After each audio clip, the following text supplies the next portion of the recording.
O câmbio automático hoje representa a maior parte dos modelos vendidos no Brasil. Cenário que era bem diferente há uns 10, 15 anos atrás, onde a maioria dos modelos ainda contavam, com a maioria das opções, com câmbio mecânico, câmbio manual. Hoje, o câmbio manual acaba sendo oferecido em dois extremos. O primeiro deles e mais comum são os carros de entrada e os modelos mais baratos também dos carros premium que ainda contam com câmbios mecânicos, mas que vão sendo aí gradativamente descontinuados. E no outro extremo, do outro lado e mais incomum, são os carros super esportivos. Alguns modelos, poucos, ainda contam com o câmbio mecânico, visando atender uma pequena parcela do consumidor mais entusiasta que gosta de um câmbio manual. Por exemplo, o Ford Mustang ainda tem essa opção, ao contrário do Dodge e também do Camaro, que até já saiu de linha, É claro que o câmbio mecânico traz mais esportividade, uma dinâmica mais interessante, mas do ponto de vista do consumidor comum e nas grandes cidades, o câmbio automático traz, sem dúvida, uma maior comodidade. Hoje vamos conhecer a história por trás desta cômoda opção de transmissão e a relação que ela tem com dois brasileiros.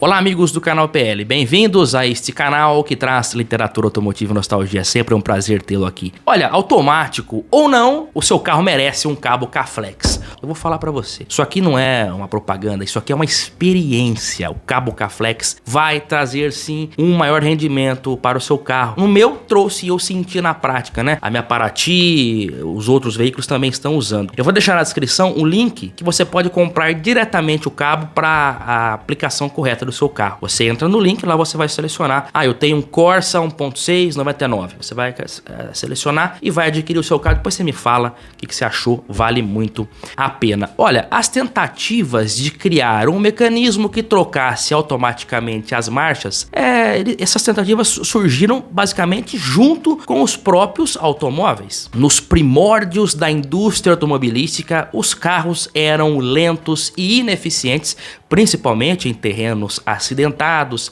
em ladeiras. Daí surgiu a ideia então de criar um conjunto de engrenagens que aproveitasse melhor a potência do motor, que naquela ocasião já era baixa. Daí surgiu o câmbio, caixa de marchas. É o mesmo conceito aplicado às bicicletas com marchas, por exemplo, onde você usa as engrenagens menores na roda traseira para subidas, para menos esforço, e as catracas, as engrenagens maiores para grandes velocidades. Na frente é o inverso, A primeira caixa de marchas automotiva foi inventada pelos sócios franceses Émile Levasseur e Louis René Pagnard, por volta ali do ano de 1895, e foi instalada no automóvel fabricado por eles também, Com a marca Pagnard e Levasseur. Olha o PL aí do século XIX. As primeiras caixas de marchas ou câmbio não tinham anéis sincronizadores, e fazer a mudança de marcha enquanto dirigia era algo que exigia certa perícia, pois era preciso saber o tempo exato para as trocas para evitar aqueles arranhões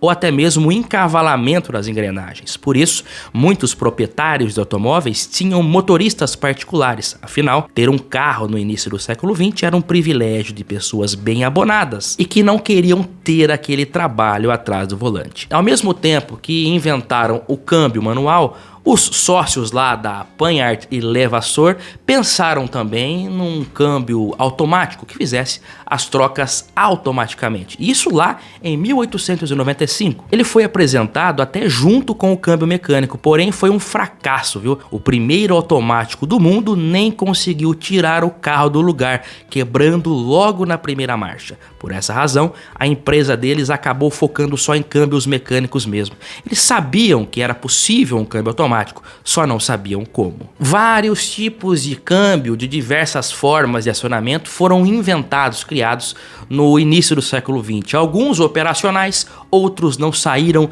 da fase de papel, Até cabe um vídeo, inclusive, aqui sobre isso. Mas o câmbio automático em si teria sido inventado por dois brasileiros, Por que eu estou dizendo que teriam sido inventados? Essa informação de que um engenheiro brasileiro chamado José Braz Araripe teria inventado o câmbio automático surgiu de um modo inesperado. Na biografia do escritor Paulo Coelho, intitulada de O Mago, escrita pelo jornalista Fernando Moraes. Mas afinal, o que o Paulo Coelho aí do livro, o escritor renomado, tem a ver com esse homem? O José Braz Araripe era tio-avô do Paulo Coelho e nessa obra biográfica ele conta a história desse tio-avô que alegava ter criado o primeiro câmbio automático. Como eu acabei de dizer, várias tentativas de um câmbio automático foram feitas no início do século XX. Por exemplo, o primeiro carro automático que conseguiu sair de fato do lugar, vocês lembram que o primeiro não conseguiu nem funcionar, né? Quebrou antes de sair do lugar lá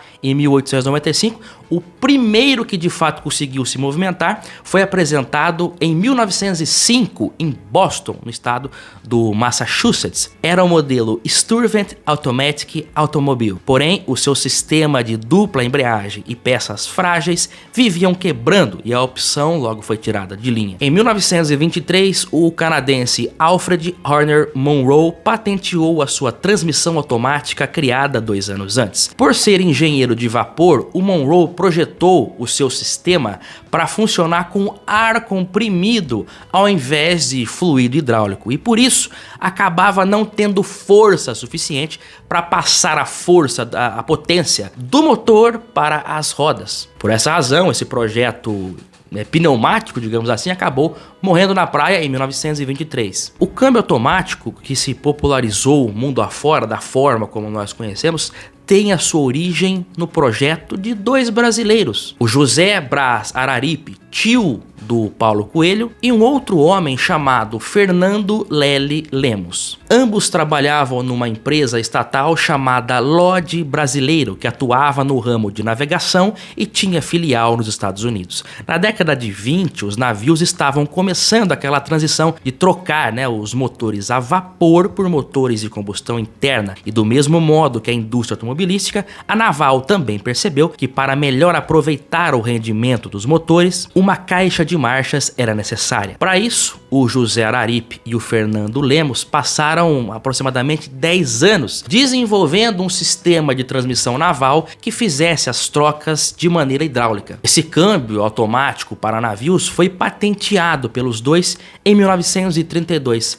Lamentavelmente, não conseguimos a foto dessa patente. Estamos falando de quase 100 anos atrás, né, pessoal? Então, temos que relevar. E essa transmissão que foi patenteada por eles não visava carros, e sim a indústria naval. Porém, o sistema revolucionário acabou despertando o interesse de uma gigante do setor automobilístico chamada General Motors, que comprou a patente dos brasileiros no mesmo ano, em 1932. Claro que a GM realizou mudanças, uma vez que o sistema original era feito para navios. Uma competente equipe de engenheiros se debruçaram em cima do projeto brasileiro e fizeram diversos aperfeiçoamentos. Essa equipe era liderada pelo engenheiro Earl Avery Thompson. Esse homem foi o criador dos anéis sincronizadores. Lembra que eu disse no começo do vídeo que as primeiras caixas de marcha precisavam trocar no tempo certo ali, tinha que saber o tempo exato para fazer a troca. Os anéis sincronizadores tornaram a condução dos veículos muito mais sutis, né? O primeiro câmbio sincronizado no mundo chegou ao mercado em 1928 nos modelos da Cadillac, e tornava realmente o manuseio das marchas bem mais amigável. Muitos carros continuaram por décadas com a caixa seca, alguns só com a primeira marcha. Por exemplo, o Fusca, né, que nós conhecemos bem, ele só foi ganhar a primeira marcha sincronizada no ano de 1961. Algumas pessoas sabem como engatar a primeira marcha com o carro em movimento. Mas sem dúvida é preciso muita perícia. Num Volkswagen, porém, é fácil. Você pode engatar a primeira marcha sem dupla embreagem e sem precisar parar. A primeira marcha do Volkswagen é sincronizada. O Volkswagen é o único automóvel em sua categoria que tem a primeira marcha sincronizada.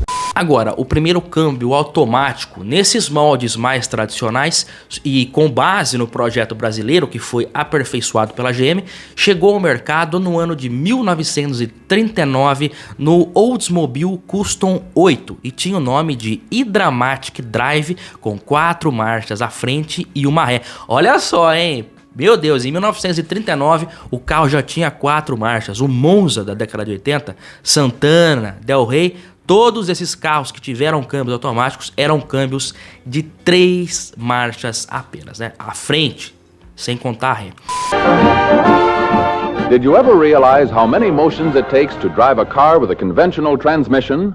Watch closely. She's ready to start on her drive. With one hand, she steers. The other manipulates the gear shifter. One foot operates the clutch, the other feeds the gas, and there you are. After 19 distinct manual operations, she's finally underway.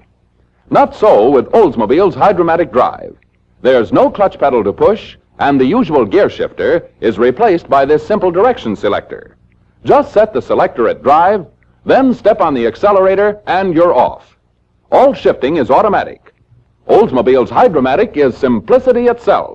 A GM completou 100 anos de Brasil recentemente. No vídeo que foi ao ar semana passada, em que contamos a história do grupo aqui no Brasil, eu disse que, além de modelos da marca Chevrolet, a fábrica de São Caetano do Sul também montou carros de outras marcas do grupo, como o Oldsmobile, por exemplo. Especificamente aqui no nosso país, o primeiro câmbio automático chegou no Cadillac 1941, também da GM. O veículo era equipado com o sistema iDramatic, que apresentava 3 engrenagens planetárias operadas hidraulicamente e a ausência do pedal da embreagem, substituído pelo acoplamento do fluido dentro do conjunto da transmissão. Esse câmbio ainda não tinha conversor de torque, que só chegou nos anos 50. O sistema era tão revolucionário que a GM chegou a criar um departamento próprio só para cuidar dessas transmissões automáticas. O nome iDramatic, né? O Hydra significa hidráulico e o Matic significa automático, né? Aqui no Brasil, o nome iDramatic acabou sendo abrasileirado para idramático. É por essa razão que os mais antigos, a gente costuma ouvir chamar aí os câmbios automáticos de idramáticos. Tem origem lá na década de 40, onde os primeiros carros ainda importados começaram a ter essa opção, mas que era uma fortuna.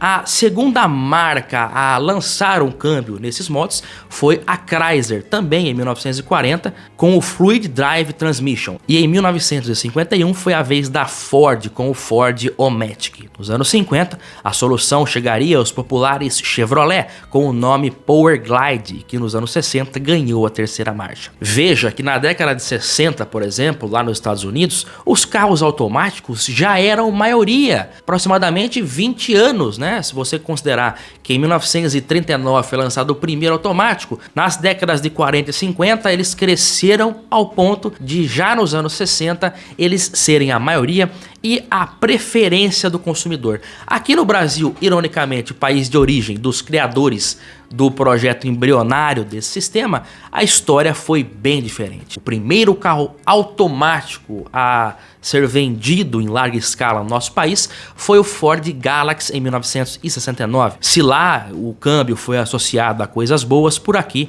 o câmbio automático era mal visto. Além daquele preconceito horrível de dizer que carro automático era carro para deficiente, também ele era atribuído, né, a um consumo maior e também a uma manutenção bem mais cara. Só mesmo de uns 15 anos para cá é que o automático vem tomando mais espaço no mercado nacional e se tornando maioria. Eu disse que os brasileiros teriam inventado o câmbio automático porque as informações sobre os dois são escassas e não se tem muitos registros dessa época, não se tem informações sobre a venda da patente, né? A própria família do José Braz Lemos acreditava se tratar de uma lenda de que ele teria inventado o câmbio automático. Pelo que dá para entender nos relatos, é que ele era visto como um professor pardal, um homem que acabava sempre inventando coisas. Então, a invenção automática, a invenção do câmbio automático por ele, dá a impressão que não foi levada a sério pela família. O José Braz Araripe nasceu em 1899 e morreu em 2 de janeiro de 1973. Um ano depois de sua morte, em 74, a Chevrolet lançava as primeiras opções de Opala com câmbio automático. Opala da GM, grupo, empresa que comprou a ideia dele 40 anos antes, né? E o Fernando Lemos, as informações são ainda mais escassas. O fato é que, muito provavelmente, realmente, os brasileiros contribuíram em muito para o câmbio automático que conhecemos hoje, pois foi através do projeto deles que a GM conseguiu se basear e desenvolver, aperfeiçoar a transmissão automática, que foi evoluindo e ao longo de mais de 80 anos, hoje torna-se maioria no mercado brasileiro, porque no mercado americano já é preferência há muito tempo. Você sabia dessa história de que o câmbio automático foi inventado por brasileiros? Eu espero que vocês tenham gostado do vídeo de hoje e eu aguardo todos no próximo. Um grande abraço e até lá. Tchau, pessoal!